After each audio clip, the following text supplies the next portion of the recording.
Hai Teens, jumpa kembali dalam acara TFC.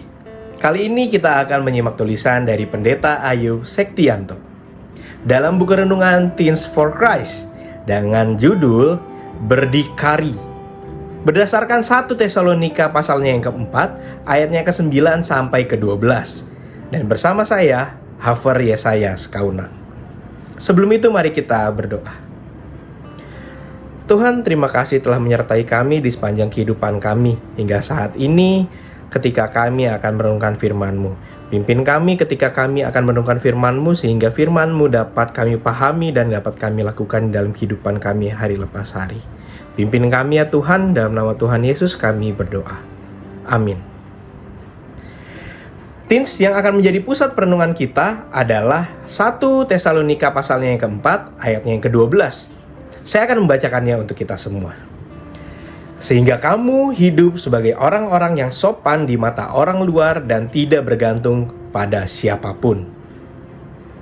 Arti berdikari menurut KBBI adalah berdiri di atas kaki sendiri. Mandiri, tidak bergantung pada bantuan orang lain.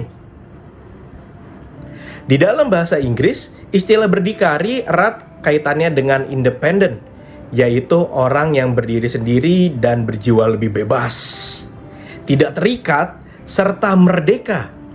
Namun demikian, berdikari bukan berarti tidak membutuhkan orang lain atau memiliki sifat individualistis. Poin penting dari berdikari adalah kemandirian dalam arti tidak menggantungkan kehidupan kita pada pertolongan orang lain. Jemaat Tesalonika yang disapa Paulus dalam suratnya memang telah hidup saling mengasihi satu dengan yang lain. Hal itu diapresiasi oleh Paulus, mengingat situasi mereka yang hidup teraniaya karena iman percaya kepada Kristus. Namun kali ini Paulus ingin mengajak jemaat Tesalonika untuk hidup lebih baik lagi dari semua hal yang sudah mereka kerjakan. Ajakan Paulus kali ini bersifat praktis dalam hidup bersama sebagai makhluk sosial. Mandiri dengan penghidupannya, itulah yang Paulus serukan untuk mereka kerjakan. Independensi dalam arti ketidakbergantungan pada harta milik atau berkat dari orang lain sangat penting untuk dikerjakan oleh jemaat. Mengapa hidup berdikari ini menjadi penting? Tentu saja supaya mereka dapat semakin leluasa dalam menentukan jalan hidup mereka sebagai pengikut Kristus. Sehingga mereka dihormati bukan hanya dalam ketaatan mengikut Kristus, melainkan dalam kemandiriannya menghidupi diri sendiri dan keluarga mereka. Mereka juga dapat menjadi teladan bagi orang yang tidak mengenal Kristus. Nah, teens, kemandirian merupakan aspek yang berkembang seiring dengan perkembangan usia seseorang. Sebagai kaum muda, kita harus dapat bisa mengupgrade berbagai kemampuan kita, termasuk tentu saja dalam hal studi. Salah satu cara agar tidak jatuh dalam perilaku curang seperti menyontek atau melakukan tindak kejahatan plagiarisme adalah dengan terus secara berdikari mengasah kemampuan kita. Jadilah teladan kemandirian. Mari kita berdoa.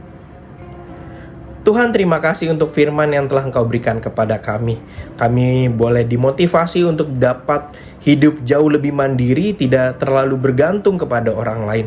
Tetapi kami pun adalah makhluk sosial, kiranya kami bisa terus mengasihi satu dengan yang lainnya sebagai makhluk sosial. Sehingga kami bisa membagikan berkat kami, pengetahuan kami, apa yang kami bisa bukan hanya untuk kami sendiri tetapi untuk orang lain juga. Tetapi izinkan kami bisa semakin belajar untuk berjuang dengan cara kami sendiri, dengan tenaga kami. Kiranya Engkau memimpin kami, menolong kami di dalam setiap langkah kehidupan kami. Dalam nama Tuhan kami Yesus Kristus kami berdoa. Amin. Nah, teens, demikianlah renungan kita pada hari ini. Jangan lupa subscribe, like, dan bagikan kepada yang lain ya. Tuhan memberkati kita semua.